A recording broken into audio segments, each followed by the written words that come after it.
a disfavour as chilling as its previous popularity had been unwelcome.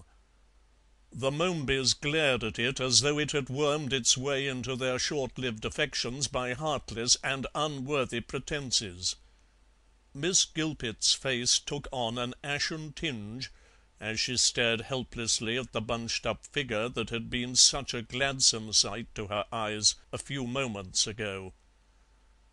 "When love is over, how little of love even the lover understands," quoted Clovis to himself. Rose-Marie was the first to break the silence. "If that is Erik you have in your arms, who is that?" "That, I think, is for you to explain," said Mrs. Momeby stiffly.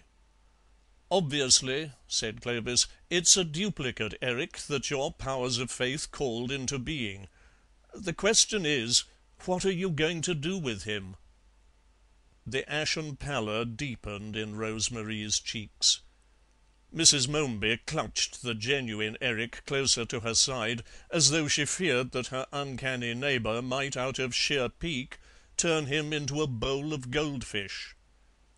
"I found him sitting in the middle of the road," said Rose-Marie weakly.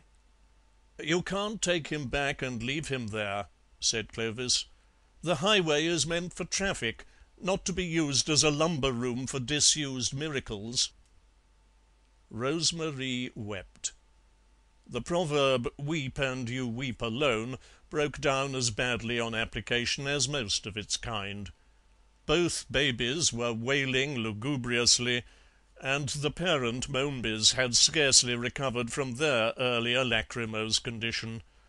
Clovis alone maintained an unruffled cheerfulness. "Must I keep him always?" asked Rose-Marie dolefully. "Not always," said Clovis consolingly. "He can go into the Navy when he's 13." Rose-Marie wept afresh. "Of course," added Clovis, "there may be no end of a bother about his birth certificate. You'll have to explain matters to the Admiralty, and they're dreadfully hidebound." It was rather a relief when a breathless nursemaid from the Villa Charlottenburg over the way came running across the lawn to claim little Percy, who had slipped out of the front gate and disappeared like a twinkling from the high road. And even then Clovis found it necessary to go in person to the kitchen to make sure about the asparagus sauce. End of The Quest.